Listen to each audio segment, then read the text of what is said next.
This will be interesting. Yeah. I've got no idea what episode number we're on at this point. I don't know either. I've completely lost track. We're on season 2. Yeah, it's season 2. I'm going to take a guess at 7 or 8. Probably about there. Yeah, Yep. I think it's something like that. But yeah, today's topic, if you follow us on social media, you already know what the topic is. But today, it is, there is no such thing as the present. So, we'll start us off now. There is no time like the present. That's the age-old saying about taking your opportunities while they're available and not hesitating to chase your goals. But if we read into this seemingly simple sentiment, it unlocks a huge paradox which tests our very understanding of reality. The present is the shortest existing moment of time that will ever be, and it happens over and over again. However, people can experience the present in different ways. For example, my present is your future, because there is a broadcasting delay of about 10 seconds between the studio and the Radio Hood website. So by the time you're actually hearing this, the moment would have come and gone for me. But if you're listening to this on demand on YouTube, then your present is my future. That's because as I speak, this episode hasn't been edited or uploaded yet. But here you are listening to it right now.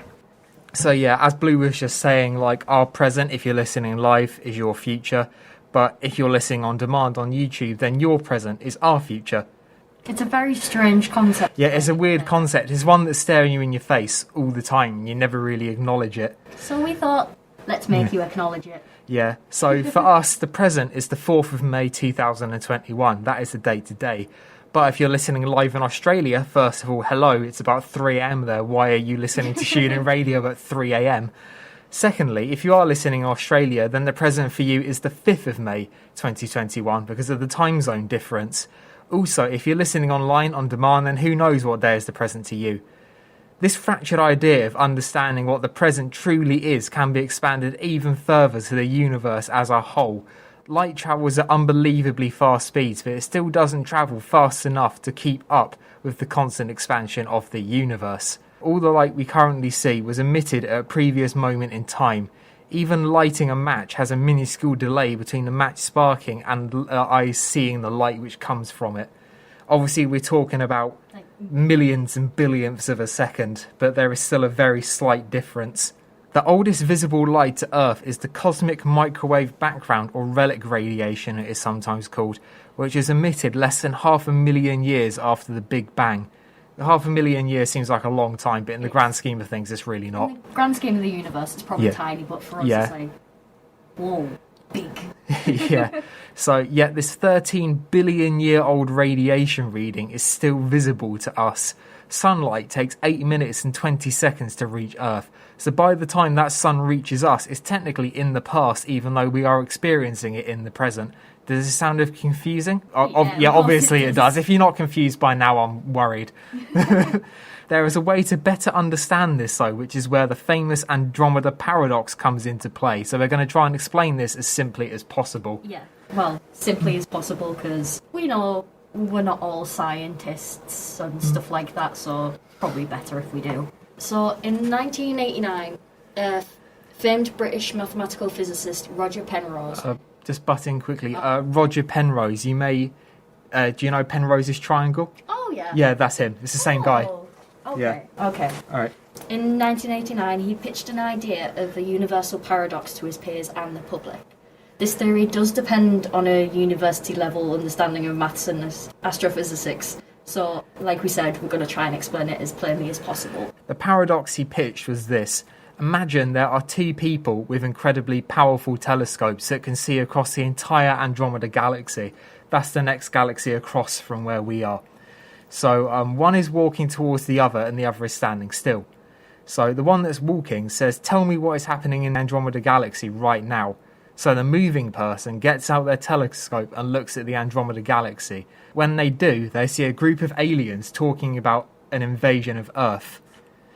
They relay this information to the person who is standing still, but he sees the alien fleet is already on the way in their spaceships. The paradox is that it is theoretically possible for both people to be right, even though their perception of events taking place in the so-called present are totally different.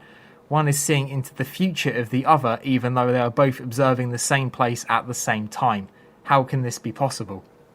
It is a hard one to understand. Yeah. So understanding this is very tricky, but the best way to make a basic beginning on this is not to consider the universe at one moment in time. Instead, consider the universe at all times. Imagine we have an unbelievably powerful camera that can take a picture of the entire universe at once. Inside the snapshot of the universe, every fabric of three-dimensional space should be simultaneous, therefore at the same moment of the present, right? Wrong. That is actually... That makes sense, like, on a very basic level, and like our everyday understanding of what the present is, that makes sense. If you expand it out, it doesn't work. If we were to keep taking pictures over and over, we would eventually build this collection of abstract images which catalogue the universe and the progression of all its parts. Obviously, this is impossible because, like, the universe is infinitely complex and enormous. Like, words don't exist to describe how big the universe is. But this is just sort of in practice. Big. Yeah, that big. Yeah, that covers it. All these parts put together. You can then piece all of these pictures together to make a story of space and time, which is called the universal loaf of space-time. That is the actual academic term. That is brilliant. Yeah. Loaf. So the original picture we took of all space and time makes up one slice of the loaf, which catalogues every moment the universe has had. Yeah, one slice of the loaf is that picture. One. Yeah, just one singular slice, which is this slice which catalogues every moment of the universe has had, is currently having, and will ever have. In this higher dimensional view of the universe, all time at all events do exist. The picture we took originally was a snapshot where everything was simultaneously happening for us in the present. However, a snapshot in the past is where the past isn't just a memory, but a map of all that happened in vivid detail, and the future isn't just a possibility, but is in fact a certainty based off the movements and happenings of the universe which came before it. In the loaf of space-time, every point in time is equally valid as the moment you're currently living in. This gets even more complicated, though, when this eternalist view of the universe poses another question. Why should all slices, as they are called, be cut perfectly vertically? What if one slice is cut diagonally? What happens then? So, different perceptions of what now means is at the centre of the Andromeda Paradox. The idea of now at a fundamental level is obvious in terms of common sense. It's now. But if you expand your horizon on what now means, then you hit a paradox with Einstein's theory of relativity. The way you move through space can affect the way you move through time also. Einstein's theory of special relativity states that the laws of physics are the same for all non-accelerating observers in the universe. But if we were to accelerate by a lot, to the point where we were nearly reaching the speed of light, then we would have a different concept of time travel as well as space travel. In other words, if you travelled fast enough, then the way you and time reached each other would change. In the loaf of space-time, moving left to right is considered the same as moving from past to present to future. With this in mind, let's go back to our two people with telescopes from earlier. Yeah, so to recap, the two people with the telescopes, you had two people, one was stationary, one was walking towards him. They both looked at the same point in the Andromeda galaxy, and the one that was walking saw people preparing for an alien invasion, and then the one that wasn't walking saw the invasion on its way. And we were discussing why that's possible. The person that isn't moving will not have an effect on the space-time continuum as great as the person who is moving, because according to Einstein's theory of relativity, all non-accelerating observers in the universe are treated the same by physics, as we said. In more detail, the stationary person's slice of space-time will look the same now as it did before because they aren't moving. This means that they've reached their plane of simultaneity, which is a real mouthful of a word, meaning that those slices can technically be considered to be happening at the same time, even though time is continuously advancing. However, the moving person's perception of time is different due to the fact they are accelerating. The moving person is moving through space and is therefore moving through less time according to the theory of relativity. Because of this, the moving person's plane of simultaneity cannot be behaving in the same way as a stationary person's because of the different accelerations. As a result, their picture of the universe of the incredibly powerful camera wouldn't be a straight slice of space-time, but it would be slightly slanted. The faster you travel, the more slanted your slice will be, which again highlights the point that the present cannot exist at one single individual moment on a universal scale. We'll recap on that, what we've done so far. So far you've got basically the concept that the present doesn't exist as one single moment because people have different perceptions of the present as it is. And for example, if I was running towards you and you were standing still and we then both looked at the same thing in the distance, we would potentially see it differently. Imagine that on a much larger scale. We'll go on to more detail on that for the next bit. But for now, yeah, the faster you travel, the more slanted your slice would be, which again highlights the point that the present cannot exist at one single individual moment on a universal scale, as I just said. The only way it would is if everything in the entire universe became still at the exact same moment, for the exact same duration, which obviously it cannot be done because there's no such thing as an exact moment throughout the entire universe. The nature of the speed of light means that the plane of simultaneity must be angled for accelerating observers. The speed of light will always remain the same, though regardless of the reference frame.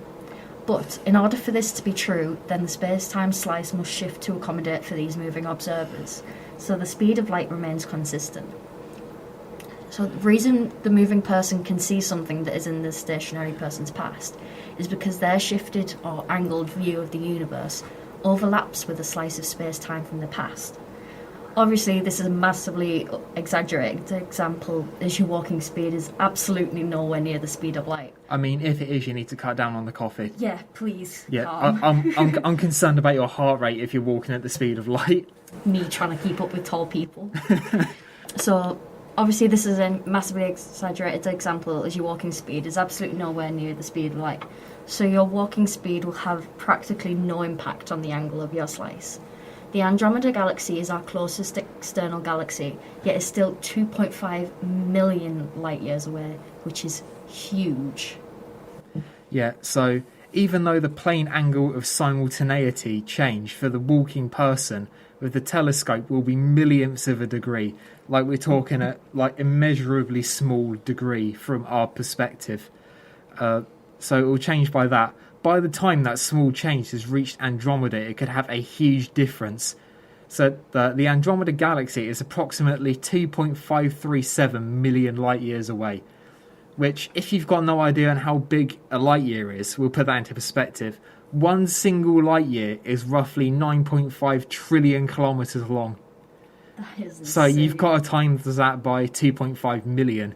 So that would mean the Andromeda Galaxy is 2.014 million trillion kilometres away. For those of you keeping count, that is 2.401 with an extra 19 zeros. So it's we've got the number written here and it almost takes up a full line. Yeah. Yeah, so this means that if the walking person was moving at just 1 foot per second, which is barely even strolling pace, then their view of the Andromeda Galaxy could be as much as 24 hours out from what the stationary person was seeing. But obviously this is just a concept, like there's no physical way of being able to do this. Because the reason is, obviously a light year is how long it takes light to travel. Yeah, exactly. So say if there's something 1 light year away from us, say if I was 1 light year away from you and I lit a lighter, it would take you a year to realise I'd done it. That is insane. Imagine that times by 2.5 million. So if they... That is my response. Yeah, so if someone in the Andromeda Galaxy looked at Earth right now, 2.5 million years ago, dinosaurs are still about then, weren't they? When? 2.5 million years ago. They would see Earth as it was 2.5 million years ago. They wouldn't see humans. They wouldn't see any sign of civilization at all. We wouldn't be here. Simultaneously, if we looked at them, we would see what they looked like 2.5 million years ago, not what they look like now. Dust. Yeah. Or there could have been hyper-advanced civilization that is long dead. I wish.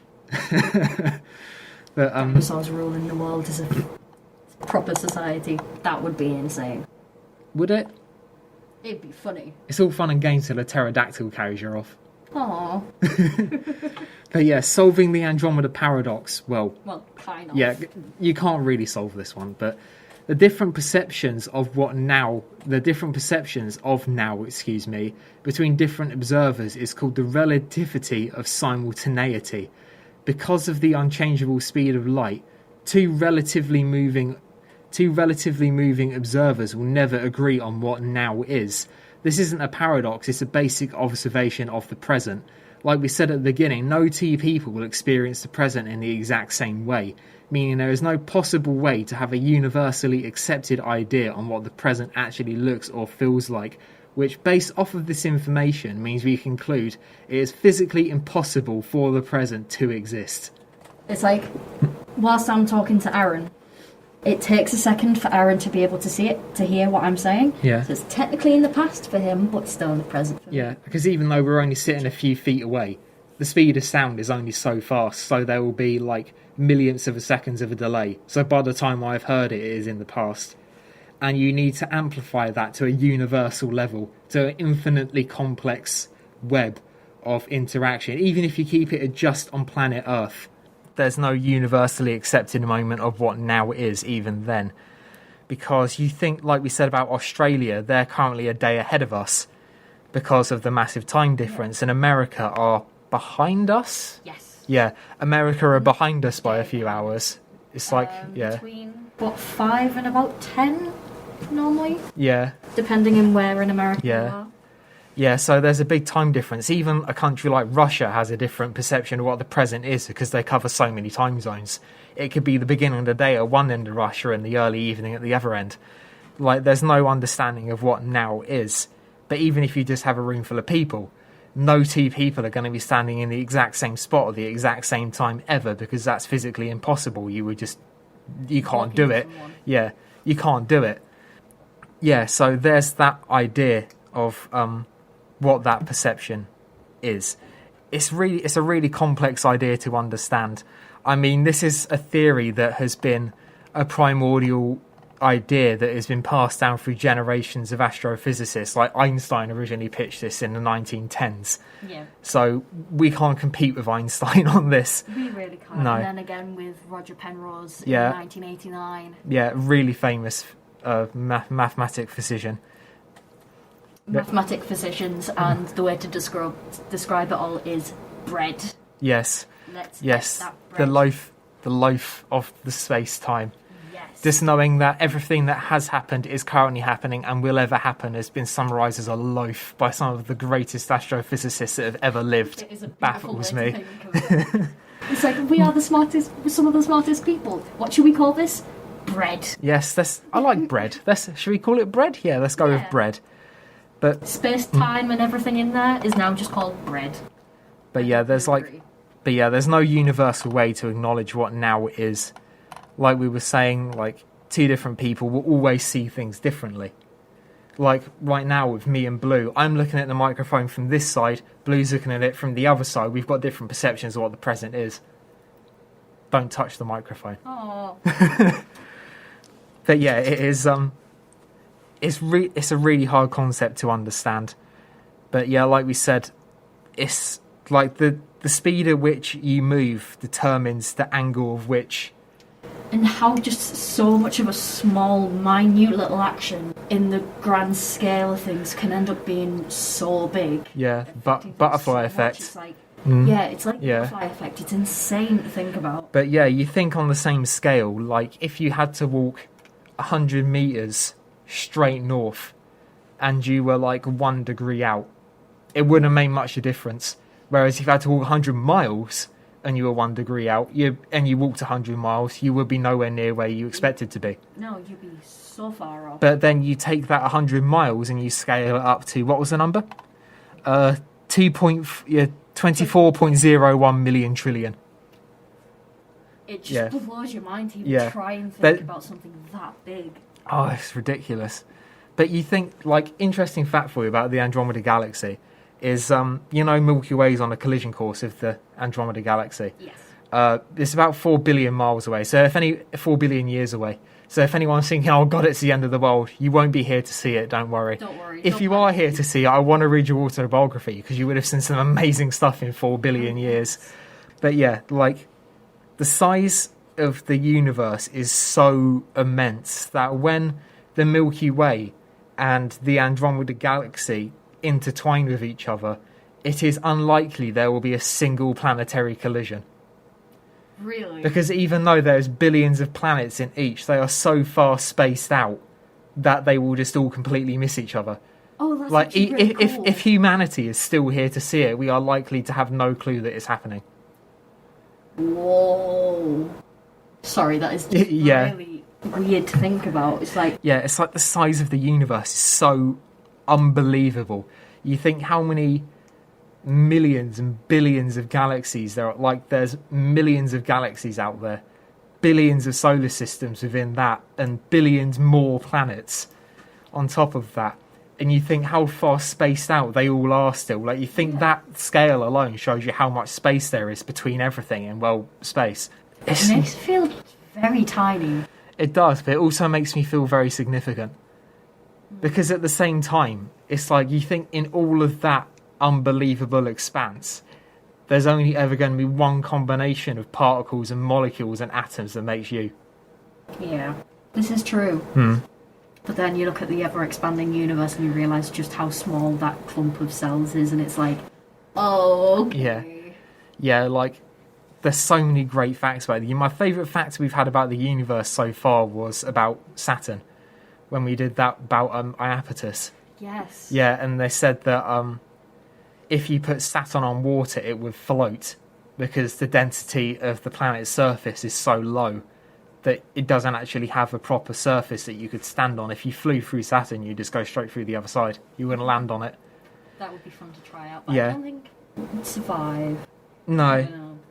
no, but I can't remember how long it would take for us to travel to the Andromeda. At the current pace, I think it's something like it will take Discovery probe, which is our most advanced probe we've ever sent into space. I think they said it would take 30,000 years for that to travel 1 light year.